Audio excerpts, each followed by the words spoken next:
Well, hey now, welcome to Fitz's Electric Bar and Grill. Actually, there's no grill part, just the bar part. So welcome and thank you for joining. This is another installment of Show Me Your Tickets. I believe this is number 7. And I'm going to do this in 2 parts. The first part, well, they're both revolve around a particular club that most people would know about, even if you're not from Toronto, and that's the Elmocambo. And I'm going to call this segment, the 2-part segment, New York Comes to Toronto. One of the great things about being or living in Toronto was that a lot of the bands from New York, especially during the punk and new wave time, came to what we would call the Little Apple, and that would have been Toronto. And it wasn't that far of a distance to go, and they knew that they had a built-in audience. There certainly was a huge punk following in Toronto, and they were coming up as early as 1976. And the first artist I'm going to focus on is the Ramones. But before I do that, just a little bit about the Elmocambo. We all know about the Rolling Stones at the Elmocambo.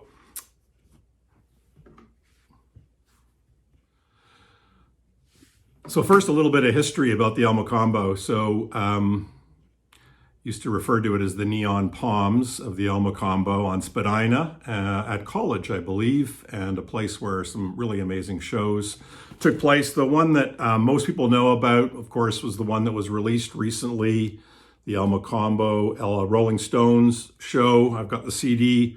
I remember being in grade 13 in high school in Toronto, listening to Chum FM, which is kind of the big radio station there.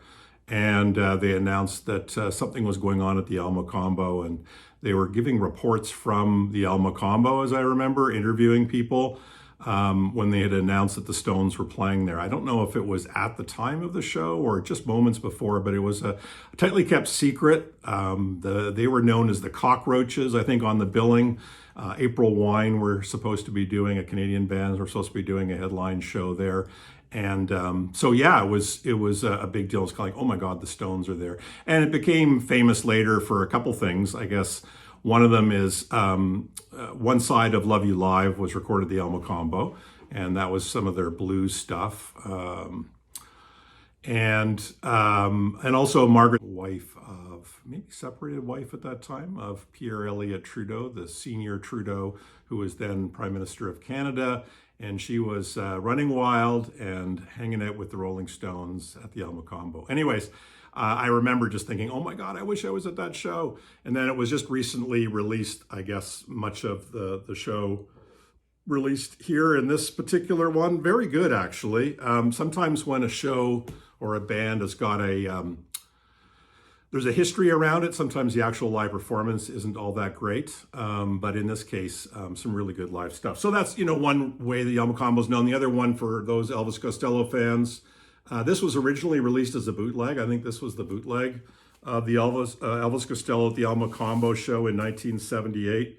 No, I guess this was a CBS promo, demonstration, not for sale. But they decided, they had to release this commercially, and now can be purchased over the counter, as it were. But Elvis Costello, this is a great live performance, but marred by one particular guy who's going, woo, through the whole show. Starts to drive you crazy. Anyways, the Elmocambo. So, New York Comes to Toronto. The point of this video, part 1, is about the Ramones. Or as when I first saw their name on a billboard in 1976, the Ramones.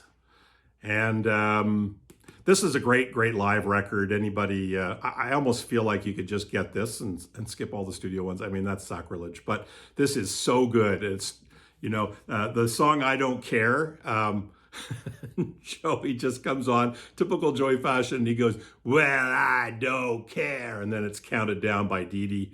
And it's just basically, I don't care, she don't care. And Dee Dee is yelling, absolutely yelling in the background. Anyways, this is a great record. I think you can still get this. This one I played to death. Look at that. Oh my God. Dee Dee just flipping out. What a band. Just so great to see live. And I got to see the Ramones many times. And this particular show I'm going to talk about is at the Elmocambo. And this wasn't their first time at the Elmocambo. I'll do a little insert, but this is the Ramones at the Elmocambo, and this was July 12th, 1979. And this is kind of a boast video in a sense, because sometimes when you've got tickets to shows from the past, it's kind of like, I got to see these guys when they were, and in this case, when they were alive, not just when they were young. And sad to say, because all of the members of the Ramones have passed away now. But that was great. I remember it was so loud, and being right up close. I think my ears were blown out for about 3 days. And one of the things about a Ramones show is, in those days, especially when the sound wasn't really that fantastic, you would often just get everything to be in the red. It would all be distorted and a mess. As I kept thinking, I think I heard that song already. I think they're playing the same song again. But of course, the songs are very similar, but they were different songs. At least the set list tells me so. So, yeah, the Ramones. Seeing them, the first chance I had to see them was in 1976 when my friend Dave Hill. So Dave and I went to high school in Ottawa, to a high school downtown called Lisgar, and I saw many shows in the early days of my music going experience with Dave. And then when I moved to Toronto for grade 13, at that time there was a grade 13, it was tough, it was just moving there for 1 year before going off to university. But Dave came to Toronto at the same time as well, went to a different school. And Dave was definitely, I'm the oldest in the family, so I didn't have an older brother or sister to turn me on to good new music. So Dave was that guy for me, and he would introduce me to stuff and encourage me to come to shows. And one of my great regrets was he asked if I wanted to go see the Ramones at the New Yorker Theater in Toronto in 1976. So I missed that one, sadly, but made up for it with, 7 or 8 Ramones shows in the course of my life, but would have loved to have seen that. The New Yorker Theater, as it sounds, just really a movie theater where bands used to come and play. I remember Tom Waits came around that time as well, and sorry to have missed him as well. So this is why Carpe Diem, really in the end, when you get the opportunity to see things, more often than not, you should just go to them. And I feel that's true even as I am more of an elder statesman. Elder, not really a statesman, but try to go to shows as much as I can still, and that's worthwhile. So anyways, they used to come to Toronto frequently. The Ramones played the New Yorker Theater, I think 4 or 5 times over 76, 77. The particular show that I got to see was so I saw them at the Club Kingsway RPM Club, which was the Government. For those of you in Toronto, remember it was called the Government, and I forget what it's called now. The Concert Hall, which I believe is the same as the Masonic Temple right around Yonge and Davenport, and the Danforth Music Hall, and this particular show at the Elmocambo. And I remember it's just the sweat pouring down, and it was fantastic. One footnote to the Ramones story is that they played a well-known show at the Canadian World Music Festival. And I was looking this up because I have these vague memories. They announced this concert, and it was a hard rock concert. So here were the people who were at the show, or the bands that were playing. So Aerosmith, I believe, headlined, Nazareth, Ted Nugent, Triumph, Johnny Winter. This would have been 2 or 3 years before, would have been the show I would have gone to. But and the Ramones were part of that. Can you believe that? So what ended up happening is the Ramones may have been the first band or one of the first bands. And I was on my way to go see a band called Blondie at Ontario Place, an Ontario Place outdoor venue right by Lake Ontario. And I remember walking by, so the CNE, which is a big outdoor stadium where the Blue Jays used to play, walking by and looking through the frost fence and watching the Ramones play.